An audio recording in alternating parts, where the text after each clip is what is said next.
नमस्ते दोस्तों, आज हम फिजिक्स के बहुत ही रोचक और दिलचस्प टॉपिक के बारे में बात करने जा रहे हैं। आपने तो म्यूजिक सुना ही होगा, लेकिन क्या आप जानते हैं म्यूजिक और साउंड का फिजिक्स से बहुत ही गहरा रिश्ता है। आइए इसके बारे में समझते हैं। सबसे पहले हम बात करेंगे साउंड के बारे में। साउंड एक प्रकार का फिनोमिना है जो एयर पार्टिकल में वाइब्रेशन क्रिएट करता है। जब भी हम साउंड जनरेट करते हैं, जैसे कि गाने का सुर, ड्रम की धुन, तो इसकी वजह से एयर पार्टिकल में वाइब्रेशन क्रिएट होता है, जो कि एक पर्टिकुलर फ्रीक्वेंसी और एम्पलीट्यूड के साथ प्रोपेगेट करती है। इन्हीं फ्रीक्वेंसी और एम्पलीट्यूड के साथ साउंड की वैल्यू और पिच डिफाइन होती है।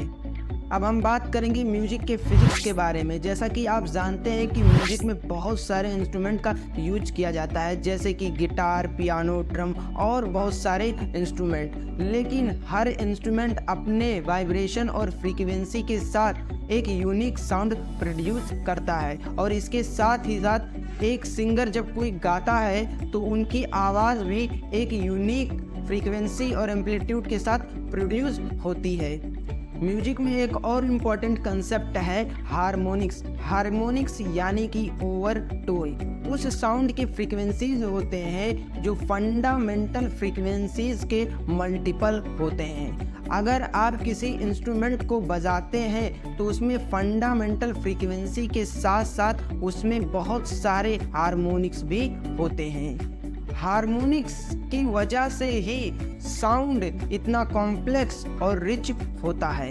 एक और रोचक बात है कि जब हम म्यूजिकल नोट बजाते हैं तो उसका वाइब्रेशन एक स्टैंडिंग वेव पैटर्न में होता है। स्टैंडिंग वेव पैटर्न एक ऐसा पैटर्न है जिसमें वेव के दोनों छोर स्थिर होते हैं, जैसे कि किसी रस्सी के दोनों छोर को पकड़कर हिलाने से जो उसमें वेव क्रिएट होता है उसे स्टैंडिंग वेव कहते हैं। इसी स्टैंडिंग वेव की वजह से एक पर्टिकुलर म्यूजिक नोट क्रिएट होता है। एक और इम्पॉर्टेंट कंसेप्ट है रेजोनेंस। रेजोनेंस एक ऐसा फिनोमिना है जिसमें किसी एक ऑब्जेक्ट की नेचुरल फ्रीक्वेंसी से एक और ऑब्जेक्ट वाइब्रेट करने लगता है। इसी वजह से जब हम एक म्यूजिकल नोट बजाते हैं तो इस नोट की फ्रीक्वेंसी के साथ इंस्ट्रूमेंट का एक पर्टिकुलर पार्ट वाइब्रेट करने लगता है, और इसी वजह से इंस्ट्रूमेंट का साउंड और लाउड और रिच हो जाता है।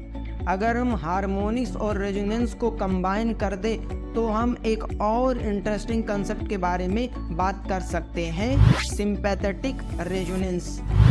जब एक ऑब्जेक्ट अपने नेचुरल फ्रीक्वेंसी से किसी दूसरे ऑब्जेक्ट को वाइब्रेट करने लगता है तो इसे ही सिंपैथेटिक रेजोनेंस कहते हैं। इसी वजह से जब हम एक गिटार के एक स्ट्रिंग को वाइब्रेट करते हैं तो इस वाइब्रेशन की वजह से गिटार के सभी स्ट्रिंग वाइब्रेट करने लगते हैं, और इसी वजह से एक कॉम्प्लेक्स और रिच साउंड क्रिएट होता है। एक और इंटरेस्टिंग कंसेप्ट है बीट्स। बीट्स एक ऐसा फिनोमिना है जिसमें दो साउंड के फ्रीक्वेंसी के डिफरेंस से एक मॉड्यूलेशन इफेक्ट क्रिएट होता है। जब दो साउंड के फ्रीक्वेंसी पास होते हैं तब एक बीट्स क्रिएट होता है। जब हम एक म्यूजिकल नोट बजाते हैं तो उससे थोड़ा सा अलग फ्रीक्वेंसी का एक और नोट बजाते हैं तो इन दोनों नोट के मध्य एक बीट्स क्रिएट होता है, और इसी वजह से साउंड का कॉम्प्लेक्स और रिच बढ़ जाता है। शायद आपने देखा होगा कंसर्ट और लाइव शो में स्पीकर का प्लेसमेंट बहुत ही इम्पॉर्टेंट होता है, क्योंकि स्पीकर से निकलने वाले वेव का इंटरफेरेंस बहुत ही कॉम्प्लेक्स होता है।